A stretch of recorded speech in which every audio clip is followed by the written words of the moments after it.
Chhattisgarhi video देखने के लिए हमारे चैनल को सब्सक्राइब करें और दबाएं इस बेल आइकन को ताकि हमारे वीडियो के नोटिफिकेशन आपके पास पहुंचे सबसे पहले।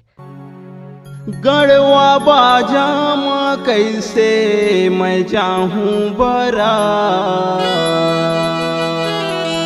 संगी जहुरिया मन उड़ाही मजा।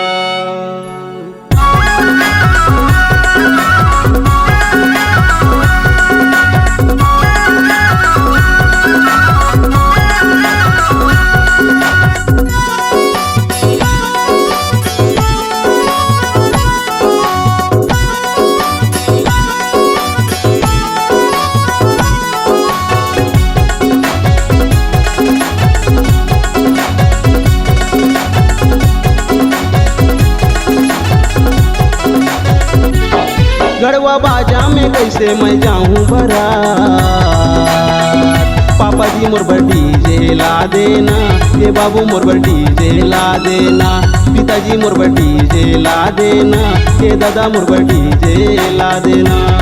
गढ़वा बाजा में कैसे मैं जाऊं बारात, पापा जी मोर बर डीजे ला देना, ये बाबू मोर बर डीजे ला देना, पिताजी मोर बर डीजे ला देना, ये दादा मोर बर डीजे ला देना।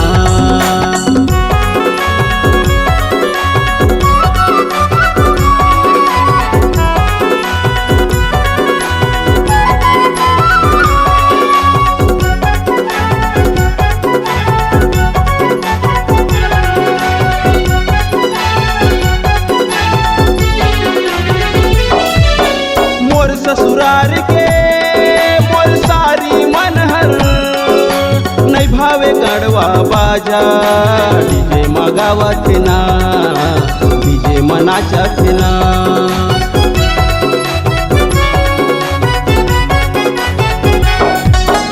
मोर सारा के संगवारी मन नहीं भावे गढ़वा बाजा, डीजे मगावत ना डीजे मनाचत ना डीजे मगावत ना डीजे मनाचत ना।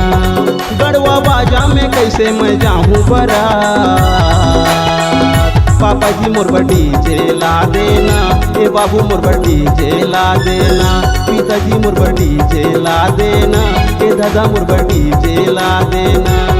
गढ़वा बाजा में कैसे मैं जाऊं बारात, पापा जी मोर बर डीजे ला देना, ये बाबू मोर बर डीजे ला देना, पिताजी मोर बर डीजे ला देना, ये दादा मोर बर डीजे ला देना।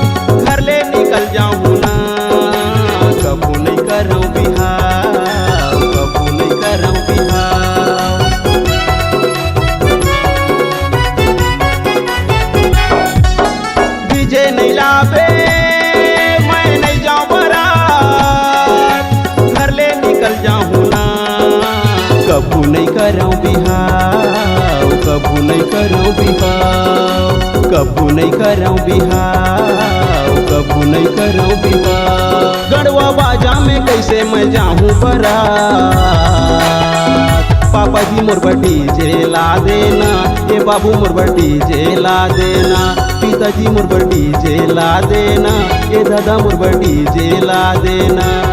गढ़वा बाजा में कैसे मैं जाऊं बारात, पापा जी मोर बर डीजे ला देना, ये बाबू मोर बर डीजे ला देना, पिताजी मोर बर डीजे ला देना, ये दादा मोर बर डीजे ला देना, पापा जी मोर बर डीजे ला देना, ये बाबू मोर बर डीजे ला देना, पिताजी मोर बर डीजे ला देना, ये दादा मोर बर डीजे ला देना, पापा जी मोर बर डीजे ला देना, ये बाबू मोर बर डीजे ला देना, पिताजी मोर बर डीजे ला देना, ये दादा मोर बर डीजे ला देना।